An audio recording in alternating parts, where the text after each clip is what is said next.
Welcome to Sharad V. More English School online lecture. Good afternoon, student.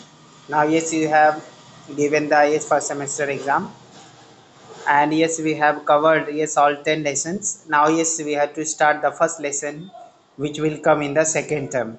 Now, yes, first lesson under the second term is the cell structure and microorganism. Cell structure and microorganism. Okay, तो here yes, cell meaning of cell. जो cell का meaning है वो क्या होता है? ए small room. Cell को क्या बोला जाता है? एक स्मॉल रूम. तो जो जेल होती है, जो जेल होती है जिसमें क्या है, ये क्रिमिनल्स को रखा जाता है, तो वो भी क्या है, ये जो छोटे छोटे रूम्स बने रहते हैं उसको क्या बोलते हैं? सेल. तो वैसा ही सेम क्या है, जो लिविंग ऑर्गेनिज्म है, लिविंग ऑर्गेनिज्म की जो क्या है, ये जो बॉडी छोटे छोटे पार्ट से बनी हुई है, उस छोटे छोटे पार्ट्स को बोलते हैं हम लोग सेल. क्या बोला जाता है? सेल. और दूसरा और कौन सा सेल है? CELL. सेल का मतलब कुछ लोग क्या करते हैं, जो हम लोग बैटरी यूज करते हैं. हाँ, यस, बैटरी. जब एक सिंगल सेल होता है, जैसे कि आप यस वॉल क्लॉक में लगाते हो, तो क्या रहता है? वो एक सेल रहता है. ठीक है, एवरेडी कंपनी, निप्पो कंपनी या जो और अदर कंपनीज के जो है सेल आते हैं, तो उसको भी सेल बोलते हैं हम लोग. एक सिंगल पीस रहेगा तो उसको क्या बोलते हैं? सेल. तो ये जो सेल की स्ट्रक्चर के बारे में स्टडी करने जा रहे हैं हम लोग, ये जो लिविंग थिंग्स का smallest structural and functional unit है, उस सेल के बारे में स्टडी करने जा रहे हैं. ओके, ये कौन से सेल के बारे में स्टडी करने जा रहे हैं? The smallest structural and functional unit of living organism. ऐसा छोटा पार्ट जो क्या है, ये लिविंग थिंग्स का स्ट्रक्चर भी है, और वो छोटा सा पार्ट क्या करता? फंक्शंस भी करता है. ऐसे पार्ट्स के बारे में यहाँ पे स्टडी हम लोग करेंगे. और दूसरा पार्ट क्या है इसका? Micro organism. अब what is mean by the micro organism? Those living things which cannot be seen with our naked eye. ऐसे लिविंग थिंग जो हम लोग उसको अपने नेकेड आई से, नेकेड आई का मतलब क्या होता है? यस, जो अपने नेचुरल आईज है, उस आई से नहीं देख सकते, उस आँख से नहीं देख सकते, ऐसे यस स्मॉल ऑर्गेनिज्म को, ऐसे लिविंग थिंग्स को बोलते हैं माइक्रो ऑर्गेनिज्म. ओके. अब नेकेड आई और क्या है, ये कंपाउंड आई का मतलब क्या है? नेकेड आई का मतलब जो हमारी आंखें है, ये नेचुरल आंखें, उससे देख, वो क्या है, ये नेकेड आई है. और अगर हम लोग आंखों के आगे क्या करते? लेंस वेयर करते, लेंस पहनते, ठीक है, या मैग्नीफाइंग ग्लास लगाते हैं, या माइक्रोस्कोप के हम लोग अंदर ऑब्जर्व करते, तो वो क्या होता है? ये कंपाउंड आइज कहलाता है. वो, उसको कंपाउंड आइज बोलते हैं हम लोग. मतलब कि क्या है, ये आंखों के सामने ऐसा कोई ऑब्जेक्ट है जो क्या करता है? किसी दूसरे चीज के, किसी दूसरे ऑब्जेक्ट का जो साइज होता है, उस साइज को एनलार्ज करके शो करता है, बढ़ा के उसको बढ़ा के बताता है. जैसे कि अगर वो 1 सेंटीमीटर है, तो उसको 1000 सेंटीमीटर अगर वो का साइज बताता है, मतलब 1 सेंटीमीटर का 1000, इतना बड़ा करके. या तो क्या है, 1 सेंटीमीटर का है तो 1 लाख सेंटीमीटर की साइज वो बता रहा है. तो ऐसे ऑब्जेक्ट को ही हम लोग क्या बोलते हैं? कंपाउंड आइज, जो हमारे को क्या करता है? इस ऑब्जर्वेशन में हेल्पफुल करता है. जैसे कि देखो, ये जो एस्ट्रोनॉमर होता है, एस्ट्रोनॉमर जो क्या करता है, ये जो स्काई में होने वाले ये चेंजेस है, जो स्काई में स्टार्स है, प्लेनेट है, उनके बारे में स्टडी करते, तो वो उनको ऑब्जर्व करने के लिए टेलीस्कोप का यूज करते हैं. जो सोल्जर्स होते हैं वो क्या है, ये एनिमीज के ऊपर ध्यान रखने के लिए, वॉचिंग करने के लिए जो है, ये दूरबीन का यूज करते हैं. ओके, बाइनाकुलर्स हम लोग क्या बोलते हैं हिंदी में? दूरबीन. और इंग्लिश में क्या बोलते हैं? बाइनाकुलर्स. तो ये जब आंखों के सामने हम लोग क्या करते हैं? अटैच कर लेते, लगा लेते, तो क्या हो जाता है? दूर की छोटी चीज भी हमको बड़ी साइज में दिखाई देती है. तो जब ऐसी चीज़ों को हम अपने आंखों के सामने अटैच कर लेते हैं, जिसमें लेंस लगा होता है, और वो एक्चुअल वाले ऑब्जेक्ट की साइज को बढ़ा के बताता है, तो उसको हम बोलते हैं कंपाउंड आइज. तो यहाँ पे हम लोगों को 2 थिंग्स के बारे में पढ़ना है, cell structure and micro organism. Okay, let's recall. Means you already studied in the lower classes. What is the name of the minute अब देखो यहाँ पे ये माइन्यूट, MINUTE माइन्यूट। अब यही सेम स्पेलिंग को ही हम लोग क्या पढ़ते हैं, मिनट। यहाँ पे क्या है, yes, what is the name of minute, यहाँ पे माइन्यूट पढ़ रहे हैं। माइन्यूट का मतलब होता है छोटा, बहुत छोटा, ओके, स्मॉल, ओके। एंड इसी को जब टाइम के रेफरेंस में ये स्पेलिंग आता है, उस टाइम इसको क्या पढ़ा जाता है, मिनट, ओके। और उस टाइम क्या पढ़ा जाता है, मिनट। हम लोग बोलते हैं 1 आवर्स में 60 मिनट होते हैं, 1 मिनट में 60 सेकेंड होता है, तो उस टाइम में इसका प्रोनाउंसिएशन क्या होता है, मिनट। लेकिन यहाँ पे क्या है, माइन्यूट, माइन्यूट मीन्स स्मॉल। तो what is the name of the minute components of which the body of living organism is made. Living organism की जो बॉडी का जो स्मॉलेस्ट पार्ट है या कंपोनेंट है जिससे ह्यूमन बॉडी बनी हुई है, उसका क्या नेम है, तो क्या नेम है उसका, सेल। क्या नेम है उसका, cell, CELL, cell. Is the name of this smallest unit the same in the bodies of all living organism. अब क्वेश्चन में क्या बोला है, क्या ये जो स्मॉलेस्ट यूनिट है जिसका हमने क्या नाम दिया है, सेल, वो ऑल ऑर्गेनिज्म में सेम है क्या, नहीं, ये ऑल ऑर्गेनिज्म में क्या है, डिफरेंट है। उसका शेप अलग है, उसका फंक्शंस अलग है। तो इस तरह से in all organism the cell is not same, okay, means they differ, उनमें एक डिफरेंसेस है। Now yes about the cell, अब सेल के बारे में देखना है। We have learn that cellular organism is the primary characteristics of all living organisms and that the cell is the fundamental structure and functional unit of the living organism।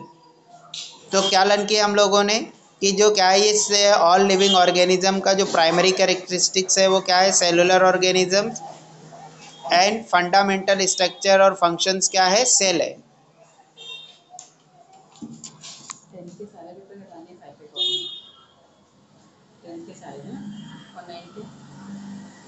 जो अभी इस bundle में नहीं है ना, 4 को छोड़ के, कौन से 4 को छोड़ के, उसमें है ना, जो 4 है उसको छोड़ के कितने का करवाने में, वो भी 10 और 10 के 5 को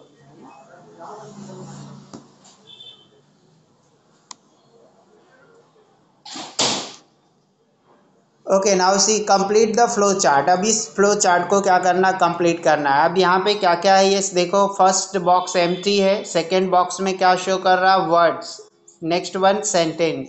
तो we know that yes from the letters, letter से क्या बनता, words. For example yes work, work is a word, work WOR K, work क्या है, एक वर्ड है। अब ये वर्ड जो है, वर्क किससे बना है, WORK।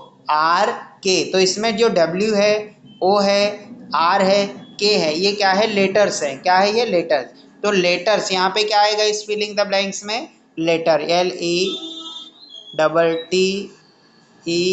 तो लेटर, तो लेटर से क्या बनता है, वर्ड्स। वर्ड्स जब क्या है, यस कंबाइन होते हैं तो क्या बनता है, सेंटेंस। और जब सेंटेंस कंबाइन होते हैं तो क्या बनता है, यहाँ पे पैराग्राफ्स बनता है, PARAGRAPH,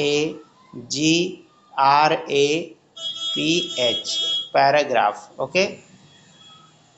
क्या बताया मैंने कि इस लेटर से क्या फॉर्म होता है, वर्ड्स, वर्ड से क्या फॉर्म होता है, सेंटेंसेस, और सेंटेंसेस से क्या बनते हैं, पैराग्राफ्स। अब जब पैराग्राफ्स को कंबाइन करते तो क्या बनता है, चैप्टर, और चैप्टर से क्या बनता है, बुक। तो इन सेम वे, उसी तरीके से जैसे कि लेटर से क्या फॉर्म हुआ, word, word to sentence, sentence to paragraph, paragraph to chapter, chapter to book. तो here what is the smallest unit of the book, a letter, letter सबसे छोटा पार्ट क्या है बुक का, letter, okay। Now similarly, yes, in the human being or in all other living organism, yes, cell, okay, from the cell, yes, there is a formation of the tissue, and from the tissue there is a formation of organ, and yes, from organ there is a organ system, and from organ system there is a, yes, body. So now yes, here what we have seen, the smallest part of the body is the cell। सबसे छोटा part body का क्या है, cell है। जब same type के sales combine होके same type का फंक्शन परफॉर्म करते तो हम उसको उस ग्रुप ऑफ सेल्स को बोलते टिश्यूज। और जब वो पूरे टिश्यूज कलेक्शन में क्या है ये क्या बनाते, ये ऑर्गेन। फॉर एग्जांपल जो ऑर्गेन जो है ये हार्ट के, जो हार्ट ऑर्गेन है, हार्ट ऑर्गेन क्या है, जो उसके टिश्यूज होंगे वो ये लंग के टिश्यूज से क्या होंगे, डिफरेंट। अब यहाँ पे ऑर्गेन से क्या बनते, system. For example in the respiratory system, अब रेस्पिरेटरी जो सिस्टम है उसमें कौन कौन से ऑर्गेन इन्वॉल्व है, nose, larynx, nose, larynx, lungs, ये किसमें इन्वॉल्व है, रेस्पिरेटरी सिस्टम। नाउ ये which organs are involve in the food digestion, food digestion में कौन कौन से इन्वॉल्व है, तो mouth, okay, oesophagus tube, stomach, small intestine, large intestine, ये ऑर्गेन्स क्या करते हैं, यस फूड डाइजेशन का काम करते हैं। तो in our body there are the yes digestive system, respiratory system, blood circulatory system, yes coordination system, तो here reproductive system, so here lot of systems are present in our body and all together yes perform the functions for the body, और body के लिए functions perform करते हैं। तो in this way yes the body is made up of what, yes cell, tissues, organ system, and the smallest part is the cell। understood the meaning of the cell, समझ में आएगा student? okay, let's read it। We see the structural organization of a book in the above flow chart. Similarly, there are organizational level in the living organism too। जैसे कि हमने book में देखा कि किस तरह से बुक का फॉर्मेशन होता है, सेम वैसा ही ह्यूमन बीइंग या अदर लिविंग ऑर्गेनिज्म में भी इस टाइप का ऑर्गेनाइजेशन, इस टाइप का अरेंजमेंट होता है। There are cell, tissue, organs, organ system, and then organism means body of organism। cell form the basis of the structure, cell form the basis of the structure, जो सबसे basic structure कौन है, cell है उस living organism का। and function of all living organism, it is only with the help of cell that living organism carry out all their different life processes।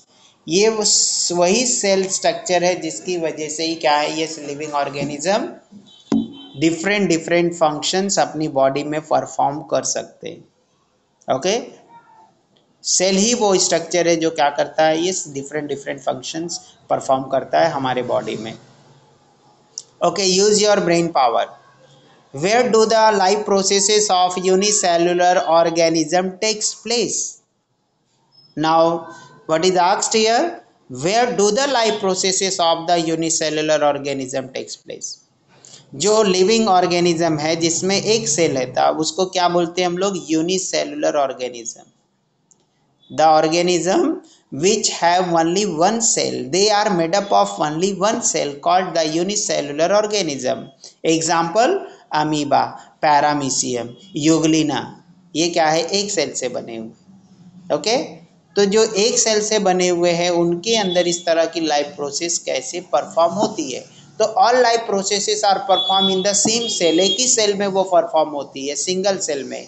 But अगर human being का, cow buffalo का example लेंगे तो क्या हो गए, all life processes are perform in the different type of the cells, अलग अलग टाइप के सेल्स में होता है। बिकॉज क्या है, हमारे अंदर क्या है, डिफरेंट ऑर्गेन सिस्टम्स है, तो ऑर्गेन सिस्टम अलग है तो क्या है, उसके सेल के टाइप्स अलग है, अलग अलग सेल्स है। बट किसमें, किसमें ये जो क्या है यूनिसेलुलर है उसमें एक ही सेल में ऑल फंक्शन परफॉर्म होता है। नहीं, what is mean by the life process.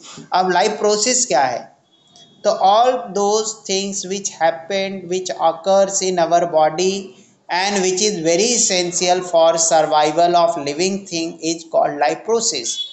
ऐसे नंबर ऑफ स्टेप्स जो हमारे बॉडी में होते हैं जो हमारे सर्वाइवल के लिए रिस्पॉन्सिबल है, अगर वो प्रोसेस नहीं होते हमारे बॉडी में तो वी अनेबल टू सर्वाइव। तो such type of the process are called as the life process. अब देखो लाइफ प्रोसेस में क्या इन्वॉल्व है, for example digestion, food digestion. तो वो चाहे वो यूनिसेलुलर हो या मल्टी सेलुलर हो, मीन्स वो लिविंग ऑर्गेनिज्म एक सेल का बना हो या मेनी सेल से बना हो, तो उनके लिए लाइफ प्रोसेस क्या है? Yes, nutrition. अब न्यूट्रिशन मतलब क्या है? उसके अंदर फूड को बॉडी के अंदर लेना, उसको यूटिलाइज करना, उससे एनर्जी प्रोड्यूस करना। अगर फूड का यस न्यूट्रिशन लाइफ प्रोसेस नहीं होगा तो कोई भी लिविंग ऑर्गेनिज्म सरवाइव नहीं कर सकता है। दूसरा रेस्पिरेशन, रेस्पिरेशन भी क्या लाइफ प्रोसेस है। Okay, circulation means transport of the air and food material through out the body, पूरे बॉडी में क्या करना है? ये ऑक्सीजन और क्या फूड मटेरियल को ट्रांसपोर्ट करना। तो ये क्या है?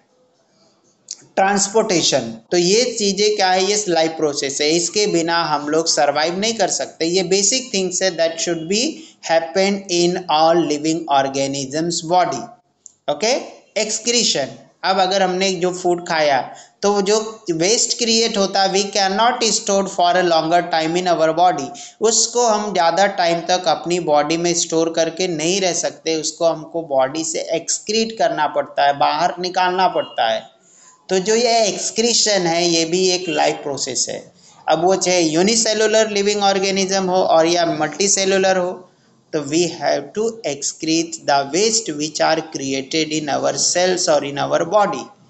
तो ये सब चीज़ें क्या है? ये क्या है? लाइफ प्रोसेस है। तो what are involve in the life process? Yes, yes, life process involve what? Respiration, digestion, nutrition, okay, transportation, coordination. अब हमारे बॉडी में अगर कोऑर्डिनेशन नहीं है तो क्या होगा? ये सपोज ये खाना हम खा रहे हैं, अगर कोऑर्डिनेशन नहीं होगा तो क्या होगा? वो स्टमक में जाने के बदले कहाँ चले जाएगा? लंग्स के पास चले जाएगा।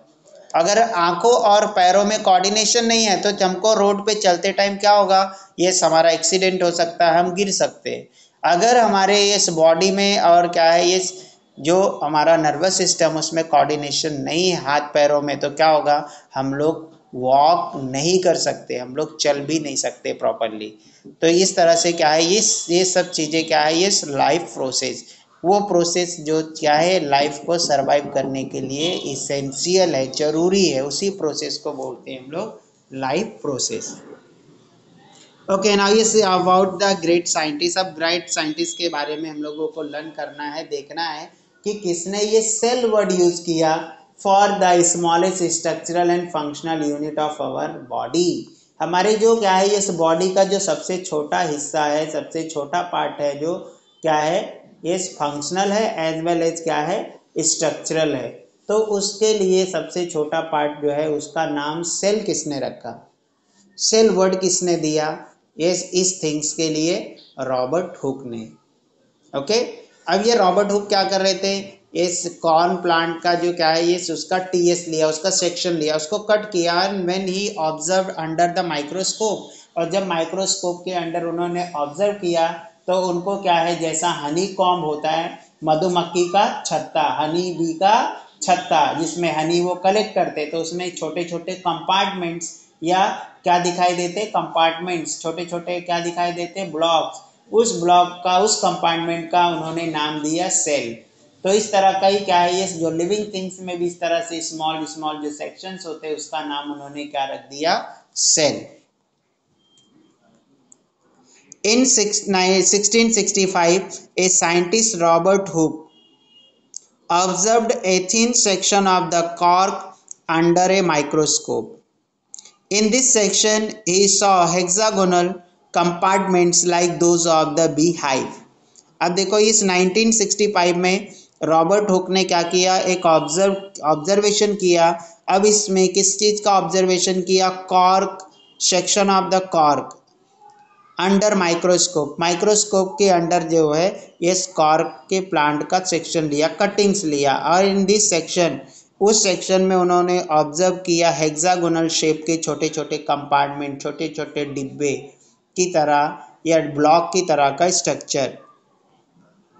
ही नेम्ड दोज कंपार्टमेंट्स सेल। उन्होंने उस छोटे छोटे कंपार्टमेंट को क्या नाम दिया? सेल। जैसे कि मैंने क्या बताया, जेल में जो क्रिमिनल्स को रखने के लिए क्या होती, छोटी छोटी कोठरी बनी रहती, रूम्स बने रहते, उसको क्या बोलते? सेल।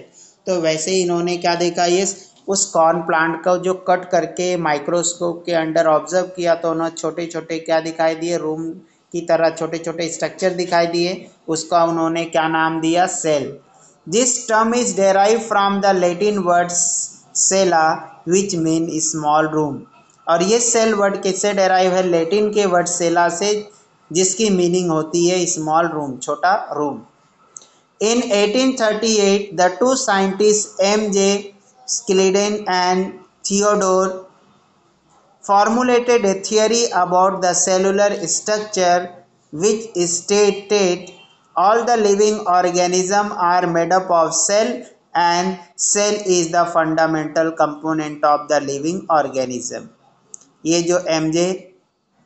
स्लीडेन और थियोडोर, ये दोनों जो साइंटिस्ट लोगों ने क्या किया, एक थियरी दिया, और उस थियरी में क्या बोला कि all living organism made up of cell, जितने भी लिविंग ऑर्गेनिज्म है वो सेल से बने हुए, and cell is the fundamental property of living organism. और सबसे फंडामेंटल, सबसे बेसिक, सबसे छोटा जो यूनिट है लिविंग ऑर्गेनिज्म का, वो क्या है, सेल है। इन 1885 Rudolf Virchow stated that all cells are formed from pre-existing cell। अब यहाँ ने ये साइंटिस्ट ने 1885 में बताया कि जितने भी सेल्स हैं बॉडी में वो क्या है, पहले सेल से ही जनरेटेड है। मतलब जो एक सेल से दो, दो से चार, चार से आठ, तो जो आठवां नौवां जो भी आगे का नंबर है वो पहले सेल से ही जनरेटेड है। This is stated by the Rudolf Virchow. इन्होंने ये इस तरह का स्टेटमेंट दिया।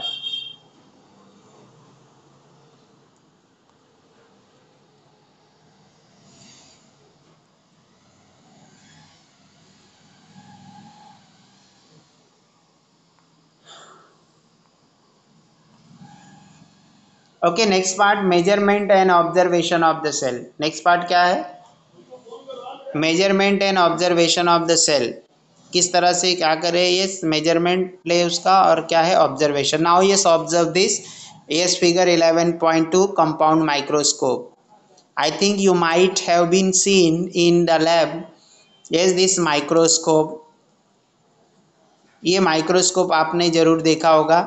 ओके, नाउ ये see the different parts of this microscope. इस माइक्रोस्कोप का डिफरेंट पार्ट्स देखो। दिस इज द बेस, ये क्या है, ये नीचे का जो हॉर्सशू शेप का है, किस शेप का है, हॉर्सशू शेप का है। हॉर्सशू शेप मतलब जो क्या होती है, घोड़े के पैर में पहनाई जाने वाली लोहे की, आयरन की नाल होती है, उसी को क्या बोलते हैं, हॉर्सशू। ओके, तो ये हॉर्सशू शेप का क्या है, इसका बेस है। उसके बाद ये बेस में ही नीचे क्या लगा हुआ है, ये सियर मिरर, ये मिरर है। एंड मिरर क्या करता है, ये जो लाइट होती है, लाइट जो इसके ऊपर फॉल होती है वो रिफ्लेक्ट करके यहाँ पे ये जो क्या है, ये जो क्या है, स्टेज, जिसके ऊपर हम लोग क्या प्लेस करते हैं, स्लाइड्स। यहाँ पे स्लाइड्स हम लोग प्लेस करते हैं स्टेज के ऊपर। तो ये क्या है, ये फ्लैट स्टेज है। अब यहाँ पे देखो इस तरह से क्या है, ये मुड़ा हुआ ये पार्ट है। It hold the eye piece and object piece. यहाँ पे दो चीजें हैं, एक ट्यूब है, इस ट्यूब के ऊपर वाले पार्ट में एक लेंस लगा रहता है, उस लेंस को बोलते हैं आई पीस, और ऑक्यूलर भी बोला जाता है। अब आई पीस क्यों बोला जाता है इस लेंस को, बिकॉज वो वहाँ से ही हम लोग ऑब्जर्वेशन करते, तो वो हमारे क्या है, इस आँखों के पास वाला जो है, ये क्या है, नियर का जो क्या होता है, लेंस होता है, when we observe under this microscope. अब यहाँ पे क्या है, ये आई पीस है, अब ये ट्यूब है, और इस ट्यूब के नीचे क्या है, ये डिफरेंट मैग्निफिकेशन वाला, डिफरेंट पावर वाला यहाँ पे ये दूसरे लेंसेस लगे हुए, यहाँ पे भी लेंस लगा है। अब यहाँ पे जो स्टेज है, इस स्टेज में हम लोग क्या रखते हैं, स्लाइड्स। जिस चीज को हमको ऑब्जर्व करना रहता है उसको कहाँ रखते हैं हम लोग, स्टेज पे, स्लाइड के साथ। और ये जो है यहाँ पे 2 से 3 जो लेंस दिखाई दे रहे हैं उनको एडजस्ट करते हैं हम लोग कि कितने ये लो पावर में ऑब्जर्व करना है कि हाई पावर में ऑब्जर्व करना है, इसको रोटेट करते हैं हम लोग। और यहाँ पे फाइन एडजस्टमेंट है, उसको और ज़्यादा क्लियर करने के लिए फाइन एडजस्टमेंट का नॉब रोटेट करते हैं हम लोग। तो यहाँ से हम लोग क्या करते हैं, जो यस स्मॉलेस्ट साइज की जो ऑब्जेक्ट है उसको ऑब्जर्व करते हैं हम लोग। In 1673 Anton van Leeuwenhoek assembled various lenses to construct a microscope। 1673 में ये साइंटिस्ट एंटोन वैन ल्यूवेनहुक इन्होंने क्या किया, ये अलग अलग लेंसेस को असेंबल किया, जमा किया, इसको एडजस्ट किया to construct a microscope, microscope को कंस्ट्रक्ट करने के लिए, बनाने के लिए। He was the first to observe live bacterial and protozoan cell under the microscope। He was the first, वो पहले व्यक्ति थे, वो फर्स्ट साइंटिस्ट थे जिन्होंने क्या है, लाइव बैक्टीरिया को, जिंदा बैक्टीरिया को और प्रोटोजोआ को उन्होंने देखा। अब प्रोटोजोआ क्या है, ये यूनिसेलुलर ऑर्गेनिज्म, वो सभी को एक ग्रुप में रखा गया जिसको नाम दिया गया प्रोटोजोआ। और ये इसमें जो है ये क्या है, इसी ग्रुप में क्या आते हैं, ये अपना अमीबा, अमीबा को क्या है पैरामीशियम के ग्रुप में रखा गया है। तो उन्होंने ये सबसे पहले क्या किया, इस माइक्रोस्कोप की हेल्प से ये जो लाइव बैक्टीरिया, जिंदे बैक्टीरिया को और इसको इस प्रोटोजोआ को ऑब्जर्व किया। Cells are extremely minute in size. अब ये सेल्स क्या होते हैं, बहुत ही छोटे साइज के होते हैं, एक्सट्रीमली माइन्यूट, बहुत ही छोटे साइज के होते हैं। We can not see cell with the naked eyes. अब हमारी जो नेचुरल आइज है उसी को हम क्या बोलते हैं, नेकेड आइज। तो हम लोग अपनी नेकेड आइज से इनको देख नहीं सकते, means yes they are so small, इतने ज़्यादा स्मॉल होते हैं। Micrometre and nanometres are the units use for measuring their size. Okay, yes, जिनको माइक्रोस्कोप में जो है जिसको हम ऑब्जर्व करते हैं उनकी जो साइज होती है वो साइज नैनोमीटर एंड माइक्रोमीटर्स में होती है। अब देखो यहाँ पे ये नैनोमीटर और माइक्रोमीटर्स, ये उसमें कितने कितने का डिफरेंस है वो यहाँ पे शो किया है। 1 माइक्रोमीटर अगर सेंटीमीटर है, कोई चीज़ अगर 1 सेंटीमीटर की है, अगर 1 सेंटीमीटर का क्या है, ये माइक्रो मीटर में किया जाए, सॉरी एक मीटर की है, नॉट सेंटीमीटर। अगर कोई चीज़ क्या है 1 मीटर की है तो 1 मीटर को 10 लाख टाइम छोटा, कितना छोटा, 10 लाख, 1-2 टाइम नहीं, 10 लाख अगर छोटा है, 1 मीटर का कितना टाइम छोटा, 10 लाख टाइम छोटा होगा तो उसको क्या बोलते हैं हम लोग, 1 माइक्रोस्कोप। मतलब कि क्या है, 1 मीटर को 10 लाख टाइम अगर आप छोटा करते हो तो वो साइज क्या होगी, माइक्रोमीटर होगी। और नैनोमीटर, ओके, 10⁻⁹। तो 1 मीटर को अगर हम लोग, ठीक है, 10⁻⁹ टाइम छोटा करते हैं तो वो क्या कहलाता है, नैनोमीटर कहलाता है। तो नैनोमीटर क्या है, still smaller than the micrometre. Nanometre जो है वो माइक्रोमीटर से भी छोटा यूनिट्स है। और ये जो माइक्रोस्कोप से हम मेजर करते हैं, ये क्या लेंथ मेजर करते हैं, किसकी, बैक्टीरिया की, प्रोटोजोआ की, या जो क्या है इस वायरस की, वो इसी साइज के रेंज में होते हैं। The compound microscope is used for observing cells. An object on a glass slide magnified many times by the lenses of this microscope. What happens? The compound microscope used for observing the cell. ऐसे minute cells को observe करने के लिए microscope का use होता है।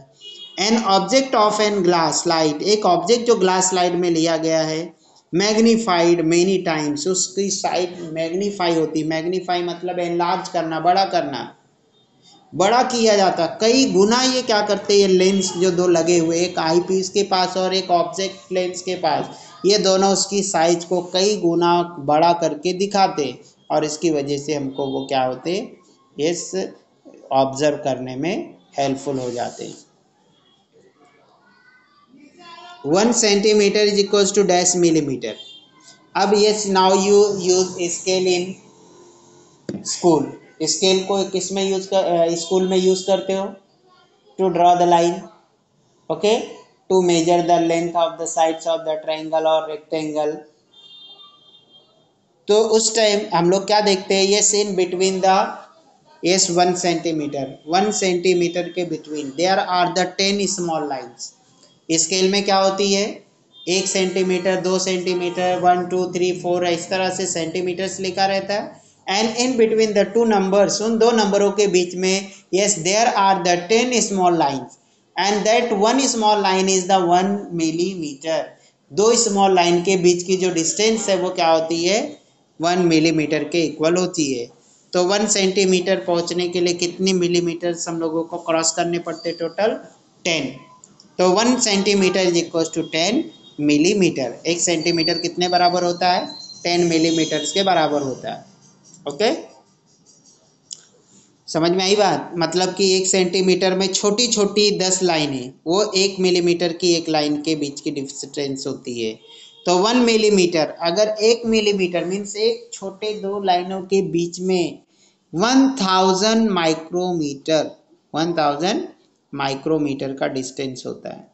फिर 1 micrometre is equal to 1000 nanometre. Okay, now yes, observe the figure 10 11.3. What is written? Onion cells seen under compound microscope. Onion cells. अब ये onion means प्याज। प्याज जो हम लोग डेली यस फूड में यूज करते हैं, उस ओनियन के सेल्स का यहाँ पे स्ट्रक्चर शो किया फिगर 11.3 में। ओके, अब ये देखो इसके सेल्स कैसे लेंगे, वो यहाँ पे इस ट्राई दिस में बताया है। तो ये कैसे लेना पड़ता है, इस first we have to remove the peelings. हम लोगों को क्या करना पड़ता है, जो ओनियन होते हैं उसके ऊपर के पीलिंग्स निकालने पड़ते हैं। फिर पीलिंग निकालने के बाद में हम लोगों को क्या निकलते, उसके अंदर क्या रहे, इस वाइट कलर के ट्रांसपेरेंट फ्लैक्स दिखाई देते हैं। अब उसको जब हम लोग क्या करते हैं, निकालते हैं, उसमें से एकदम पतला सा मेम्ब्रेन टेयर करके लेते हैं, वो भी ट्रांसपेरेंट मेम्ब्रेन रहता है। उस ट्रांसपेरेंट मेम्ब्रेन को जब हम लोग क्या करते हैं, ये ऑब्जेक्टिव लेंस जो है उसमें एडजस्ट करके माइक्रोस्कोप के अंडर ये क्या करते हैं, ऑब्जर्व करते, तो हम लोगों को उसके सेल के स्ट्रक्चर इस तरह से दिखाई देते हैं। तो यहाँ पे जो स्मॉल सेक्शंस आपको दिखाई दे रहा है, यहाँ पे जो स्मॉल जो सेक्शंस दिखाई दे रहा है वो क्या है, उसके सेल्स है। ओके, जो भी यहाँ पे आपको दिख रहा है पेंटागन के शेप में 4 साइड्स है, तो ये जो स्मॉल स्ट्रक्चर दिखाई दे रहा है वो क्या है, उसके एक एक सेल्स है। और उसके बीच में जो डॉट्स दिखाई दे रहा है वो क्या है, न्यूक्लियस ऑफ दैट सेल, उस सेल का वो न्यूक्लियस है। Take a piece segment of onion and carefully separate the thin skin from its concave surface with the help of the forceps। अब क्या है, ये कॉन्केव सरफेस से क्या करना है हम लोगों को, जो एक पतली सी मैंने बोला ट्रांसपेरेंट जो क्या रहती है, ये जो ट्रांसपेरेंट फिल्म रहती है एकदम से, उसको क्या करना, रिमूव करना है, किसकी हेल्प से, फॉरसेप। फॉरसेप क्या होता है, ये चिमटा होता है। जैसे तुमने देखा होगा कि वॉच रिपेयरर जो घड़ी बनाने वाला होता है, वो क्या करता है, ये छोटे छोटे पार्ट को उस चमटे की हेल्प से क्या करता, उठाता है या निकालता है। तो वो जो क्या है, ये सो छोटा से पार्ट को हम क्या बोलते हैं, फॉरसेप। तो उस फॉरसेप की हेल्प से क्या करना है हम लोगों को, उसकी स्मॉल ट्रांसपेरेंट फिल्म को लेना है, और किस पे, ग्लास लाइट पे। And put A drop of water, और ग्लास लाइट पे छोटा सा पीस लेकर उस पर वाटर ऐड करना है। Take care that membrane does not get folded while placing on the slide. अब स्लाइड पे रखते टाइम ध्यान रखना है कि वो फोल्ड नहीं हो मेम्ब्रेन। अब देखो यहाँ पे किस तरह का ये क्या होता है, स्लाइड कैसे होता है, ये स्लाइड है, कौन से शेप का है, ये रेक्टेंगल शेप का स्लाइड है।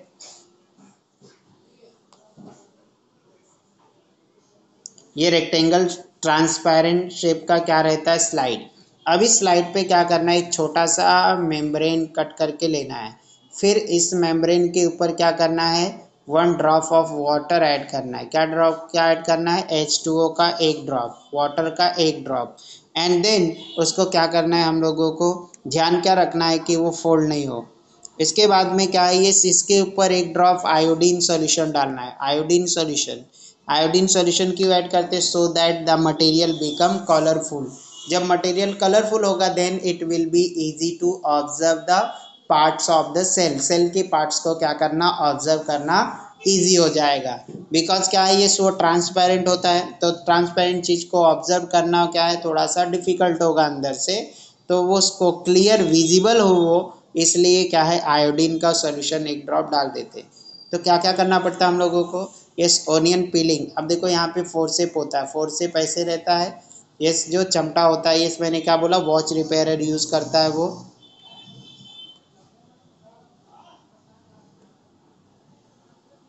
इस तरह का फोरसेप रहता है। यस ये फोरसेप की हेल्प से क्या करते हैं, उसको निकाल के उसके ग्लास लाइट पे रख देते हैं। ग्लास लाइट पे रखेंगे किसको, ओनियन का जो यस स्मॉल पीस है। फिर उसमें क्या करना है, एक ड्रॉप वाटर ऐड करना है। फिर इसके बाद क्या करना है, इसी के ऊपर यस आयोडीन का एक ड्रॉप डालेंगे, क्या है, आयोडीन सॉल्यूशन। इसके बाद क्या करेंगे, इसको कवर स्लिप, इसको क्या बोलते हैं, कवर स्लिप, कवर स्लिप। उसको ढकने के लिए स्क्वायर शेप का छोटा सा क्या होता है, ग्लास का पीस होता है, उस पीस से उसको ढक देते हैं।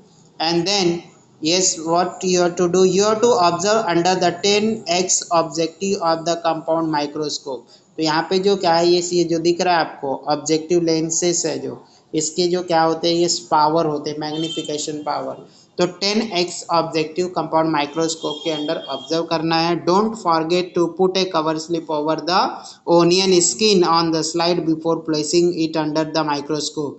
तो ऑलरेडी आई टोल्ड यू, ये क्या करना है हम लोगों को, वाटर, उस पीलिंग का जो स्मॉल पार्ट्स है उस पर वाटर, फिर उसके ऊपर आयोडीन का एक ड्रॉप डालने के बाद क्या करना है, कवर स्लिप से ढकना है।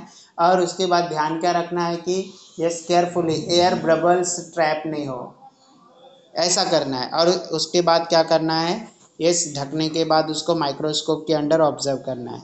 In the same way observe the cells from the various parts of the plant like leaf, bark, root, tips, etc. Do you remember that last year you had observed the amoeba and the paramecium that are found in the water? yes जो कि last, अभी इसके बाद क्या करना है, ऐसे ही हम लोगों को प्लांट के लीफ के पार्ट्स को लेकर ऑब्जर्व करना है, उसके रूट टिप्स को लेकर और बार के सेल्स को लेकर क्या करना है, ये माइक्रोस्कोप के अंडर ऑब्जर्व करना है। जैसा कि आप लोगों ने क्या है, ये लास्ट ईयर तालाब के पानी को लेकर अमीबा एंड पैरामीशियन का ऑब्जर्वेशन किया था in same way. Okay, student, now yes, unmute yourself, and if you have any doubt, ask to me. Then I will end the meeting.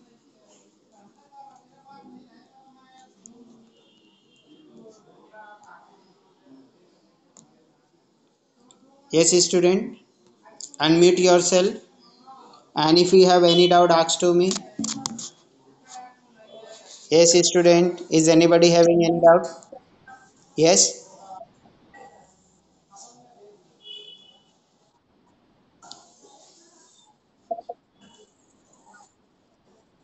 Okay. Yes. Now I am ending the meeting.